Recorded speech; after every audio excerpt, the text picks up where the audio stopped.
Hello and welcome to Lecture 4 on this course on Computational Fluid Dynamics.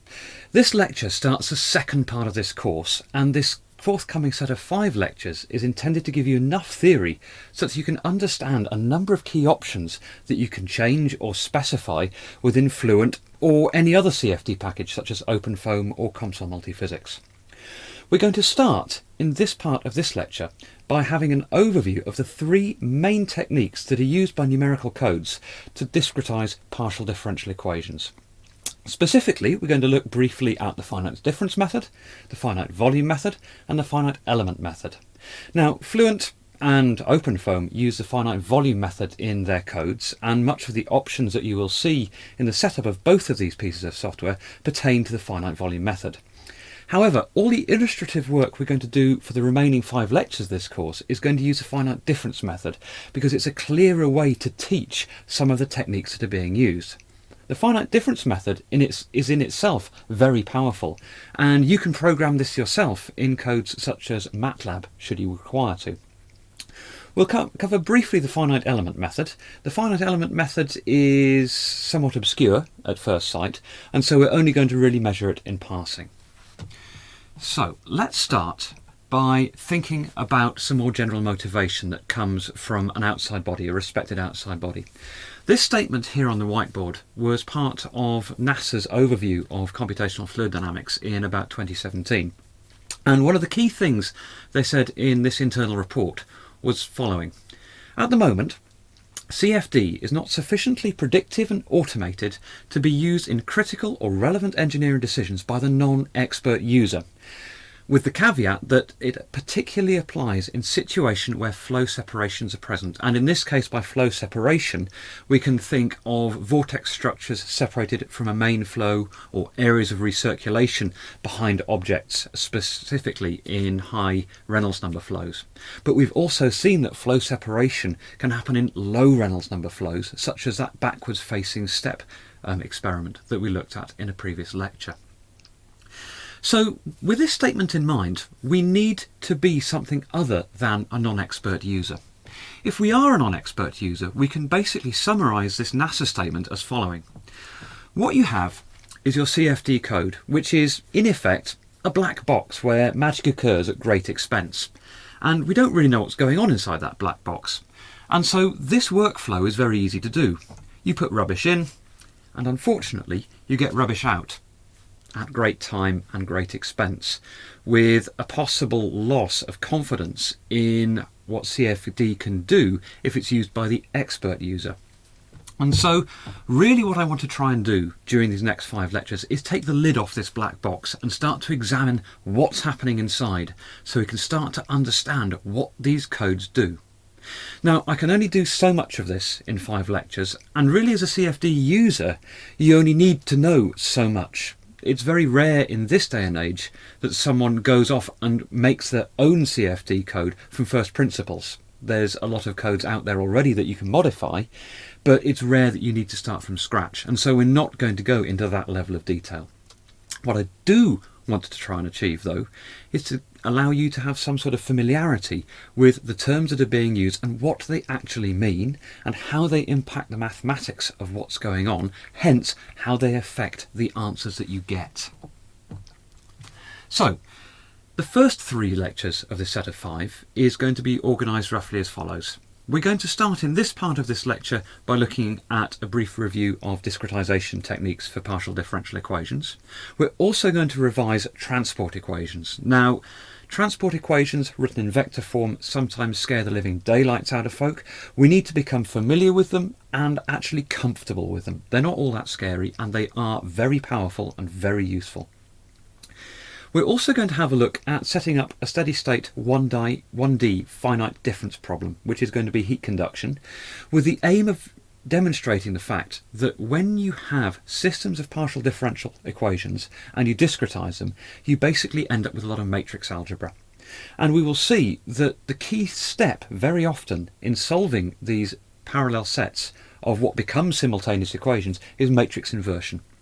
And so we're going to talk about matrix inversion techniques, and a lot of the options that you see in numerical codes pertain to how a matrix is inverted and to within what accuracy a matrix can be inverted. And so we need to understand why matrices are inverted and a little bit about some of the numerical algorithms that can invert them. What we're then going to do is look at time-dependent problems. And so we'll look at transient heat conduction, again in one dimension, using finite differences as an explainer. And then we'll talk about how we time step and the problem of stiffness and also the problem of information flow. This is a classical problem in any fluid dynamics situation where you have things convected in a flow. If you think about energy and temperature being convected in a fluid flow, you can actually regard this as temperature information, or mass information if you're looking at mass transfer, moving with the fluid. And so we have to adapt our solution technique, specifically our discretization technique, to take into account of the fact that what we have is a transfer of information in a particular direction. And we will see in a few lectures' time that unless we take that information flow into account, our discretization statements actually don't make any physical sense, and therefore the answers they compute don't make any physical sense. So let's start at the beginning and look at discretizing partial differential equations. Let's start by means of an example, and here on my whiteboard what I'm going to do is just draw a very simple sketch of a hot rod. It's hot at one end, it's cold at the other end, and you've got heat conduction from hot to cold. Let's say that this rod is very, very thin, and the only important gradient is in the x direction, and so we just have temperature varying with x. In the y direction, it's effectively uniform because it's a thin rod. So there are analytical solutions to this problem, and of course don't forget that when it comes to validation, an analytical solution is a very, very powerful thing if you can make it apply to your problem or to a subset of your problem. And you will at some point in your undergraduate career have solved this heat conduction problem in an analytical form. So there's a graph there that's a very, very rough sketch of what the analytical solution should look like. You get this decay of temperature as a function of distance along this rod. But let's say what we want to do is to compute this numerically instead. So if we were to compute this numerically, we'll start with the first step and say that we're going to get our transport equation and simplify it. More about that in the next part of this lecture. And we can reduce it down to a statement which is 2 dt by dx equals 0, t being temperature, x being my distance away from the origin. So that's the partial differential equation we wish to solve. How do we do it? Well, what we can do is to take our domain, which is our rod. I'm going to call that a domain because it's something upon which we calculate a solution, and we're going to divide it up into a series of discrete points. I'm going to call each of these points nodes, and it is on each of these nodes that we're going to solve that partial differential equation. And so I might, for example, put 20 or 30 points from the hot end to the cold end and effectively divide up this rod into small points. Okay, so the third step is that I now need to write approximations of this partial differential equation on each of those nodes, and then somehow derive some linearized equations from that and solve them. Now we're going to look at this formally in parts 2 and parts 3 of this lecture, but the important point is that what we are doing is we are approximating that partial differential equation on a series of points throughout our geometry, in this case a line of points. We can of course do this for a row or a matrix of points as well, but we're just going to keep it as simple as we can for the benefit of a clear explanation. So that's what finite differences are all about, and you'll see a lot more of finite differences in a minute. Key point is we're solving on nodes.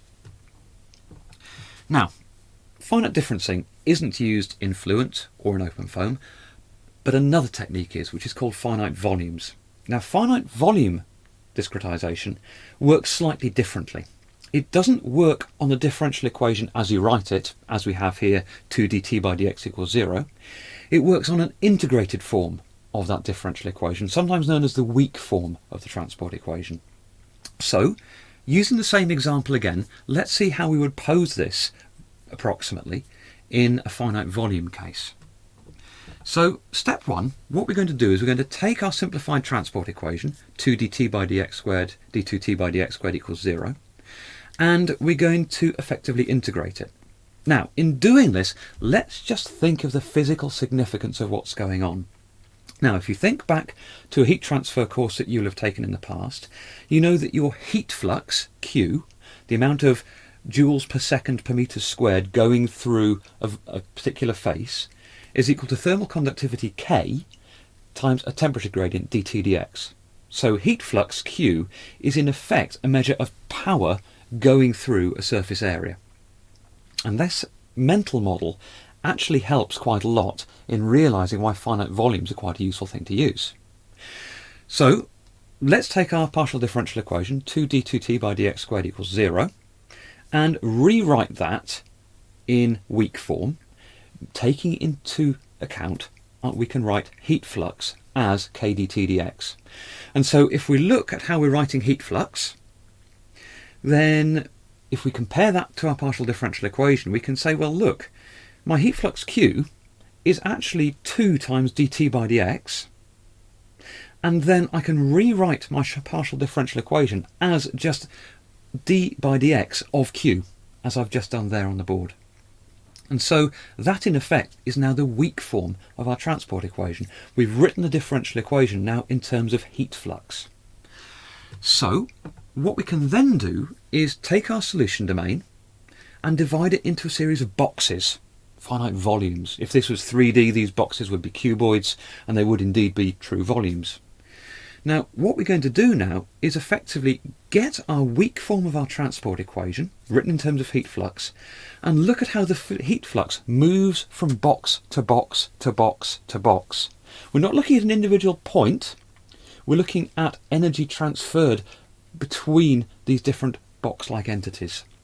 And what we do is we effectively perform a summation over those boxes. And so solving our our finite volume problem becomes effectively an integral of my heat flux across my domain. And then we can back calculate temperature from that.